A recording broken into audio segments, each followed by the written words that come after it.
All right, so we're going to be making a flip book to help us. It's to be a reference for the elements of art. And the elements of art are line, shape, color, value, texture, space, and form. And they are the elements that we use anytime we create any piece of artwork. You don't always use all of them, but you generally use more than one, or you're pretty much always going to use more than one.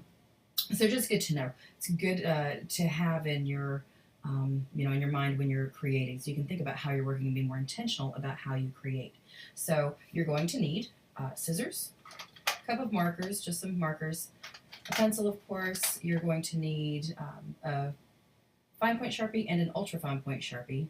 I don't know why they call these fine point Sharpies because they're not very fine pointed, but there you go. So you'll need those. You're going to need a ruler. You're going to need your elements of art handout with definitions and just some brief examples for you to get you started.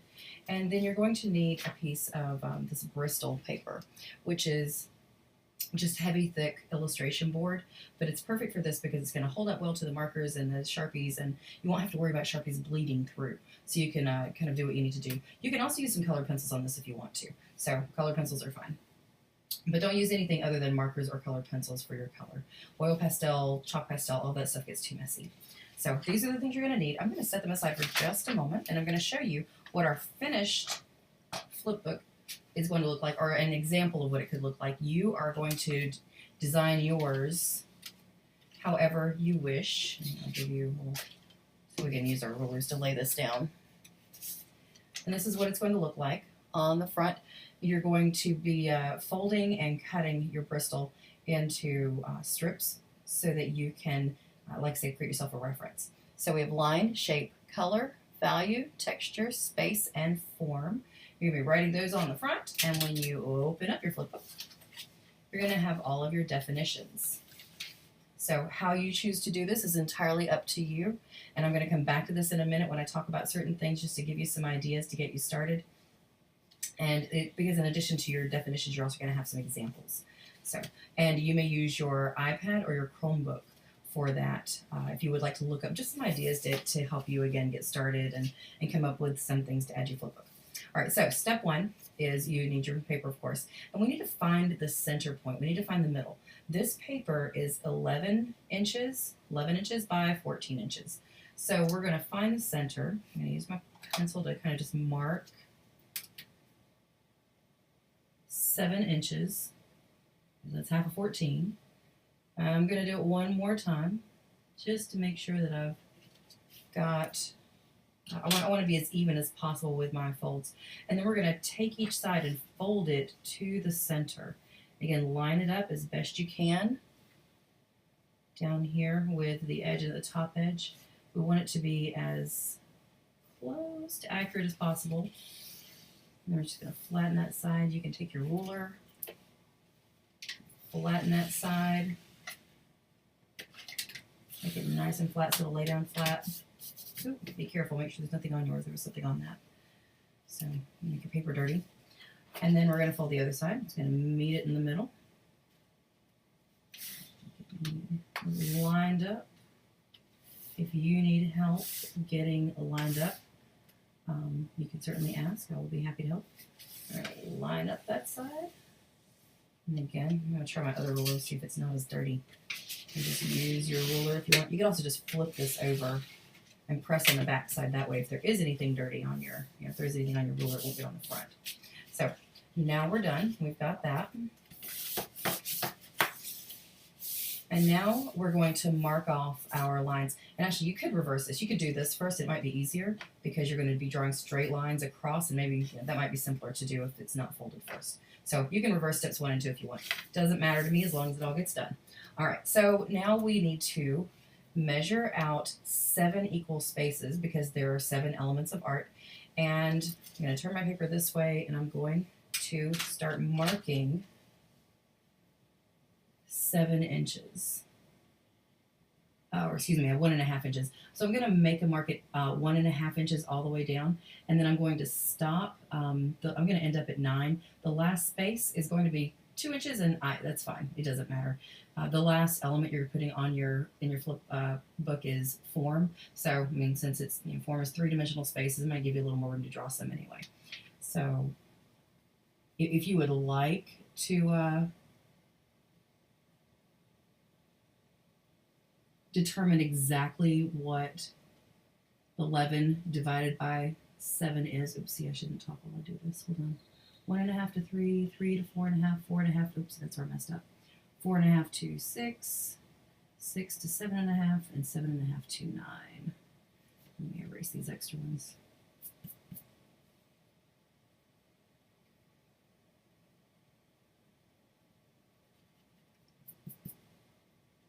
Okay.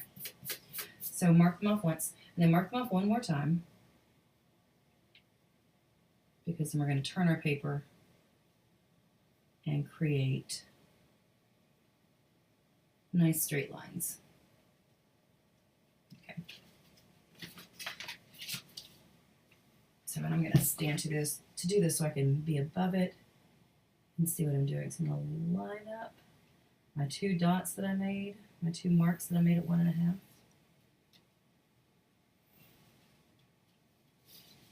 And draw a line across. Draw lightly if you want to erase these.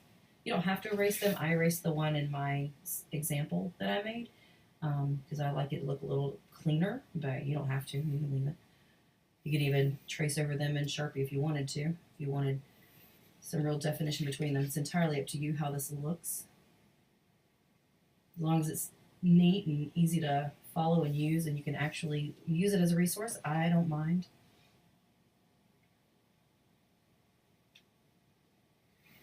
But like I said, if you really wanted to divide 11 by 7 and see how far apart your spaces really or your lines really need to be to make your 7 spaces, I don't mind, but I don't want to get that deep into the math of it. I think it's like 1.576 something, or 1.7567, I don't know. It was more than my ruler could handle, so I decided not to do it. I decided 1.5 inches works nicely. All right, so I'm going to get all these drawn.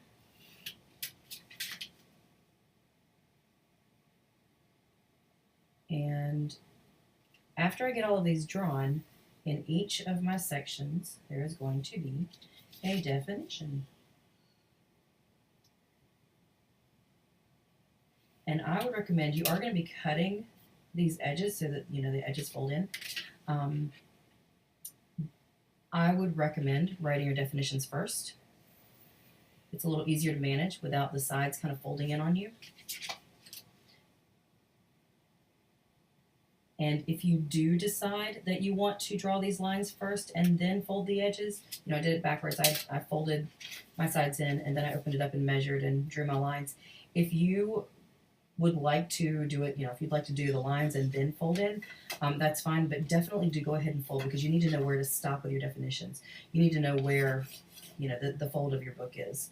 So if you draw the lines first, just make sure that you go back and, go ahead and find your center, fold your 2 sides in so that you've got your book. So, and there we are. Super simple, right? And then we're simply going to go down and cut to the fold. So cutting straight along that line to the fold.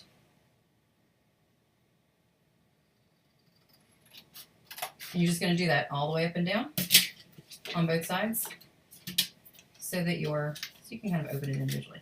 Now I'm going to set this aside. We'll go back to the one that I've almost finished. I haven't quite finished it. I've got to add some more things to the inside. But like I said, you're going to go in and write all of your definitions, one in each section. As I said, I went back and erased as best I could. The pencil graphite is a bit heavy, so it was kind of difficult to get all of it off, but it's good enough for me.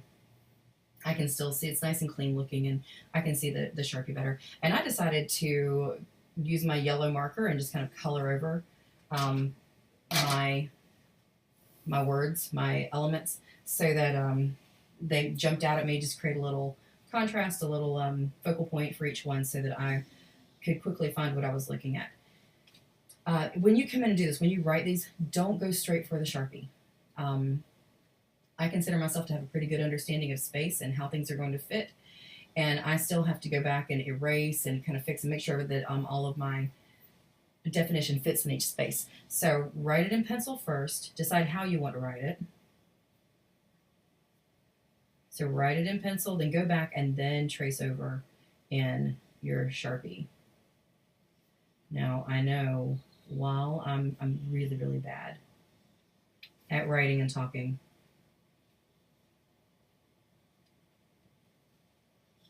I will end up writing what I'm saying rather than what's in front of me. So I'm going to write this real quick and then I'll get back to you.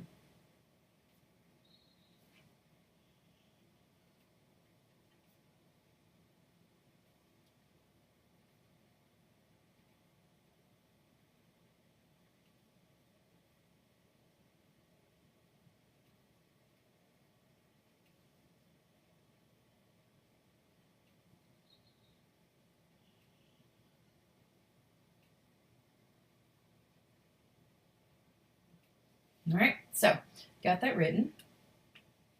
And then I'm going to give it a second just to make sure the ink is completely dry and soaked into the paper. And then I'm going to go back and erase my pencil so it's nice and clean.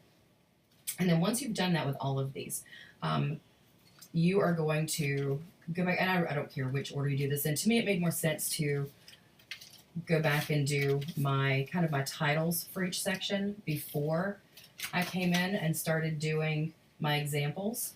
But you may certainly do it whichever way you prefer. This makes sense to me simply because it keeps it clear what I'm doing and where I'm doing it. And it looks finished this way already.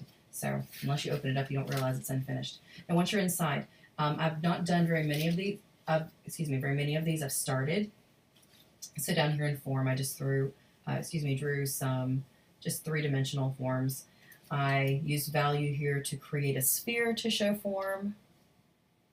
So just some examples of what form is. And this is, I guess, a good example of value too. You could do something like this up here with value, because value simply is the lightness or darkness of a surface, and we use value to show form on a two-dimensional surface. So it's, like I said, it's up to you. Use your resources. Go back to your, use your iPad, use your Chromebook. Look online, see, and use search terms like line in art, shape in art, color in art, examples of value in art, and just see what you come up with. And of course, come up with your own as well. And then of course you can refer back to your paper here, because we've got some examples here as well. And when you're writing your terms on the front, of course, keep in mind what you're writing. So when you're writing line, think about how you're writing it. Shape, color, value, moving from dark to light, texture, which of course is how something feels or looks like it feels. So some textured letters there. Space. Here I've used what I've colored in black and made dark is the negative space, and so the positive space, what we normally would think of as the positive space, the lettering is reversed. So actually the lettering becomes the negative space, and the black, the space around it, becomes our positive space. We'll talk more about positive and negative space later. But you'll probably also find out some things about it as you're doing some research. And then form, of course, we've got some three-dimensional letters there. So the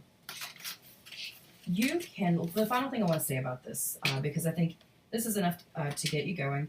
The final thing I want to say about it is that you don't have to fill in all of your examples immediately. So get started, throw some in there, but you are going to be putting this in your sketchbook. You're going to be taping it. So you'll put tape donuts on the back and tape it to one of the pages of your sketchbook. Just go to the next available page and tape it down. Do put the date on it, please. Date the page once you get it on there. But you're going to be going back to it and using it. And as you do, and as you're working on projects, and as we're planning for projects, you may go, you know what? This is a really, really cool example of value that I've just come across. And so you can come in and you can add it to the side. It's kind of a work in progress. It doesn't all have to happen at once. So art always should be a work in progress. We're always changing and looking for ways to improve and make it better and to grow. So there is your Elements of Art Flipbook. Should be a great resource, and hopefully will be some fun for you to do too, because it lets you be a little creative. You can look at the examples, but come up with your own. Do your own thing. I look forward to seeing them.